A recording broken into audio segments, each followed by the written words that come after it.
Based on the WIDA ELD Standards Framework, WIDA has identified 15 research-based essential actions for educators working with ELLs. Let's explore them together.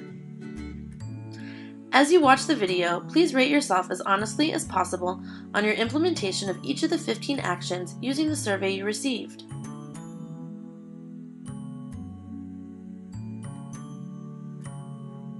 Action number 1 reminds us to capitalize on the resources and experiences that ELLs bring to school to build and enrich their academic language. Our students come to us with background knowledge and experience that we can leverage to improve language learning.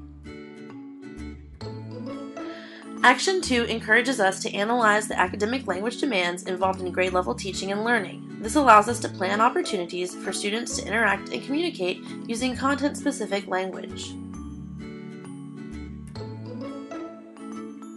Action 3 states that educators need to plan differentiated language instruction around the conceptual knowledge and language development of ELLs.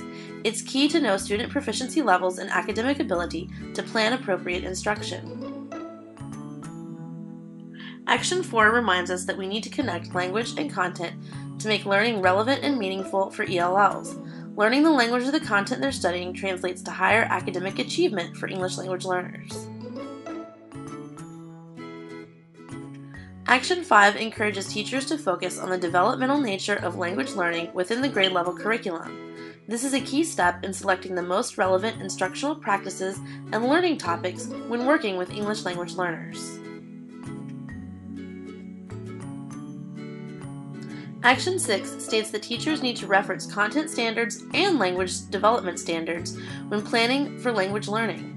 This is absolutely essential to ensure that our learning goals, language goals, and activities are aligned. Action 7 tells us that we need to design language teaching and learning with attention to the socio-cultural context. Language learning occurs within a social context that serves as the backdrop for knowing what to communicate, how to communicate, and why to communicate. Action 8 reminds us that we need to provide opportunities for all ELLs to engage in higher order thinking, even our lowest proficiency students.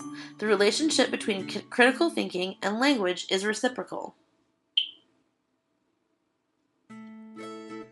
Action 9 encourages teachers to create language-rich classroom environments with ample time for language practice and use. Language growth is facilitated when students have authentic reasons for producing and processing the target language and interacting with peers. Action 10 reminds teachers to identify the language needed for functional use in teaching and learning. Taking a functional approach to language learning helps students acquire language and communicative functions across the curriculum, providing deeper proficiency in academic language use. Action 11 states that it is important to plan for language teaching and learning around discipline-specific topics. This is particularly critical in helping ELLs acquire content area language. It's not possible to do math or do science with everyday language. Action 12 encourages teachers to use instructional supports to help scaffold language learning. The use of scaffolds is how we help students of different proficiency levels access content and make meaning, and these supports are particularly essential for students at the lowest proficiency levels. Action 13 reminds us to integrate language domains in order to provide rich, authentic instruction. We must provide lessons and opportunities to connect the 4 domains and provide students with chances to hone their skills in each domain. Action 14 encourages teachers to coordinate and collaborate in planning for language and content teaching and learning.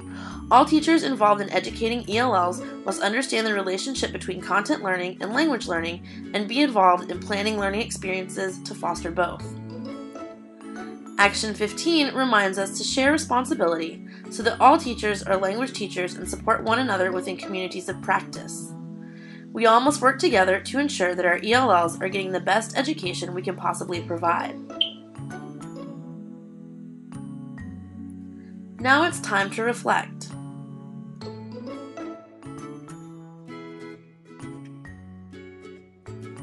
Based on your answers to the survey, which actions do you need to focus on most for this next school year?